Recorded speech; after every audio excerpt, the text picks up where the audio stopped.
come to serve the Lord. Yeah, if you check your Bible, you can check Matthew 19, which will come before our text in Matthew 20. Because in Matthew 19, you'll see what I'm talking about. Y'all gonna stay with me? Yeah, it was this rich young ruler that had some questions for Jesus. And it was also Simon Peter, who later became an apostle, a preacher. He had some questions too. Or in the preceding chapter of Matthew 19, verse 16 and 27. It's in the book. Perhaps this framework of study, as I studied, it suggests to us that it could have been these questions, mothers. It could have been these questions that impacts the story that we're talking about, the laborers in the vineyard. It impacts even our own personal life situations and stories. Somebody might say, what are you talking about, Pastor Jay? I don't understand. What are you trying to tell me? Well, I'm glad you asked me this morning because I'm deciding to tell you.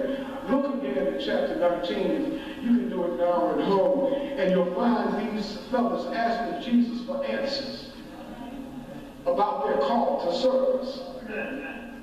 And I believe there might be somebody here today who needs an answer. Some of you all ask me God questions. I ask some questions all the time. Lord, what should I do about this situation? What do you want me to do? Asking the Lord, and what do you want me to do in the building of your kingdom? How can I help serve in 2015 moving forward?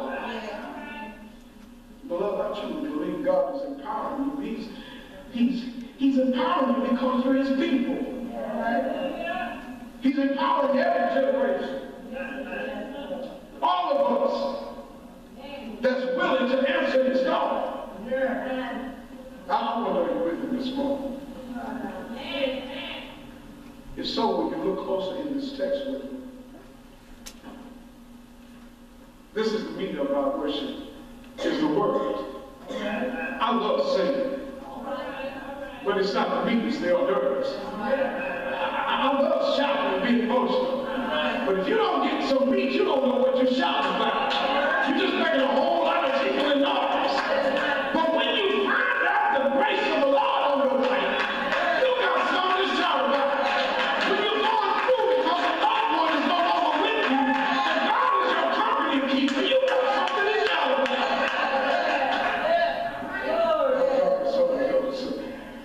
So as we think about these things and look closer in the text, you'll find how these questions culminated in Jesus providing us with an answer. When you reflect on chapter 19 again, as it enters chapter 20, you can see that the rich young ruler wanted earthly pleasure. He wanted a lot of things. Wanted stuff. There's nothing wrong with stuff, but sometimes we get our priorities all jacked up.